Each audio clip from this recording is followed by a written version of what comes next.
let us see refraction of light. Refraction is the change in the direction of light passing obliquely from one medium to another medium. Refraction of light అంటే light ఒక medium నుంచి ఇంకొక మీడియంలోకి ఆబ్లిక్గా pass అయినప్పుడు దాని direction అనేది change అవుతుంది. దీన్ని మనం రిఫ్రాక్షన్ ఆఫ్ లైట్ అంటాం. Refraction occurs due to the change in the speed of light as it enters from one transparent medium to another. అసలు డైరెక్షన్ ఎందుకు చేంజ్ అవుతుంది? ఎందుకంటే లైట్ యొక్క స్పీడ్ అనేది చేంజ్ అవుతుంది. లైట్ యొక్క స్పీడ్ వ్యాక్యూమ్లో ఒకలా ఉంటుంది, వాటర్లో ఒకలా ఉంటుంది, ఎయిర్లో ఒకలా ఉంటుంది, గ్లాస్లో ఒకలా ఉంటుంది. మెటీరియల్ని బట్టి లైట్ యొక్క స్పీడ్ అనేది మారిపోతుంటుంది. ఇలా మారడం వల్ల డైరెక్షన్ అనేది చేంజ్ అవుతుంది. The speed of light is more in air whereas the speed of light in water is less compare to air. Speed of light ఎయిర్లో ఎక్కువగా ఉంటుంది వాటర్తో కంపేర్ చేసినప్పుడు. వాటర్లో స్పీడ్ ఆఫ్ లైట్ అనేది తక్కువ.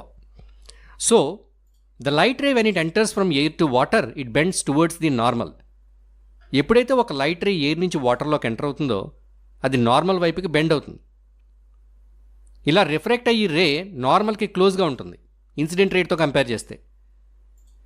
When we compare the incident ray and refracted ray, the refracted ray is closer to the normal when compared to the incident ray.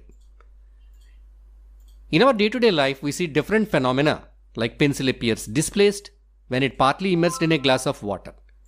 మనం glass of వాటర్లో పెన్సిల్ కానీ స్ట్రా కానీ పెట్టామనుకోండి, అది విరిగిపోయినట్టు లేదా వంగిపోయినట్టుగా మనకు కనిపిస్తుంది. అలాగే in the same way when a lemon is kept in water in a glass tumbler appears to be bigger than it's actual size. ఒక గ్లాస్ ఆఫ్ వాటర్లో నిమ్మకాయ వేసామనుకోండి గాజు గ్లాస్లో, ఆ గ్లాస్ని మనం ఫ్రంట్ నుంచి మనం చూసినప్పుడు నిమ్మకాయ పెద్దదిగా కనిపిస్తుంది. అలాగే మనం ఒక ప్రింటెడ్ లెటర్స్ మీద ఒక పెద్ద గ్లాస్ స్లాబ్ని పెట్టామనుకోండి, అది పెట్టినప్పుడు కింద ఉన్న అక్షరాలు పైకి పెద్దవిగా కనబడతాయి, ఆ గ్లాస్ స్లాబ్కి పైకి వచ్చినట్టుగా కనబడతాయి. ఇవన్నీ కూడా లైట్ యొక్క రిఫ్రాక్షన్ వల్ల ఈ ఫెనామినన్ అంతా కూడా జరుగుతుంది. రిపీట్, ఇవన్నీ కూడా జరుగుతాయి. ఇవన్నీ కూడా లైట్ యొక్క రిఫ్రాక్షన్ వల్ల జరుగుతాయి. These observations tell us that light does not travel in the same direction in all media.